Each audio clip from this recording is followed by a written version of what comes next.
Silloth. It's a seaside resort and port on the northwest coast of Cumbria overlooking the Solway Firth. The name Silloth comes from Sea Lath, which is a sea barn established by the monks who lived in the area in the Middle Ages and taught the local people to cultivate the land. The dock opened in 1859 with much of the material that was excavated being deposited nearby, where it became the basis of the golf course. Silloth became a spa town with visitors making use of the popular Silloth baths, and that site has been home to the amusement arcade for several decades now. The railway station opened in 1856, closing just a little over a century later, September 1964. Silloth Airfield opened in June 1939, just before the start of World War II, and was used for training pilots and crews from the United Kingdom and Allied countries, especially for coastal command. There was an economic downturn in the 90s which saw factory closures and businesses relocate. But the town still enjoys a healthy level of tourism.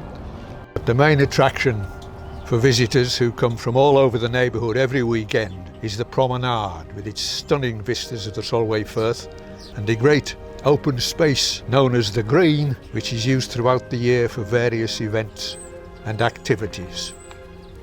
Are you filming this? Yeah.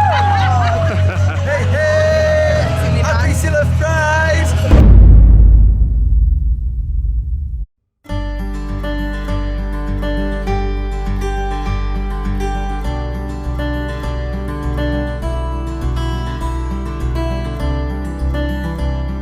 So the idea came about when I came out in July last year. A few of my friends said, oh, you should do a Pride in Silloth. I didn't know what it would be like really. I thought people maybe wouldn't like the idea and it would be a bit negatively received, but the more positive feedback I got, I decided to ask people. So I put it on Facebook and stuff and went around asking people what they thought, and everybody thought it was a really good idea.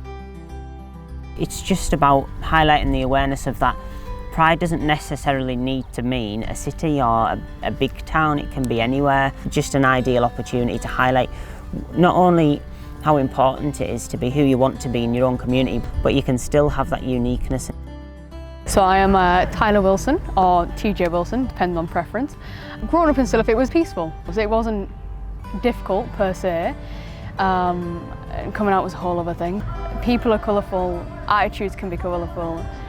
It's a great atmosphere most of the time.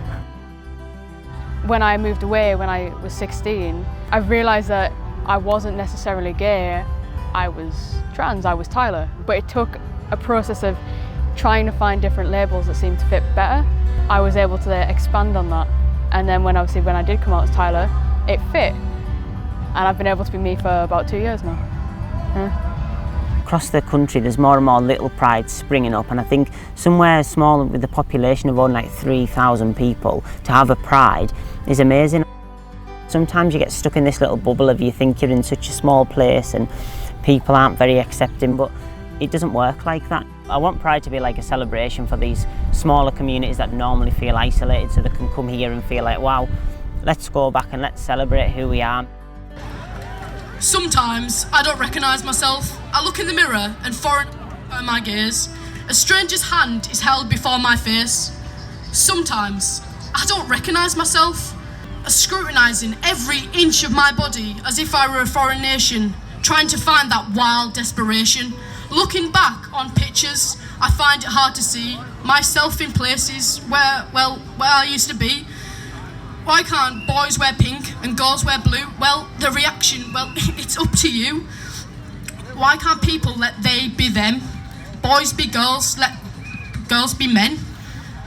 I want to sympathise and I want to cry. This body I'm in, feeling like I have to hide. I am a boy, so don't call me she. I'm not your sister or your niece. My pronouns are quite clearly he.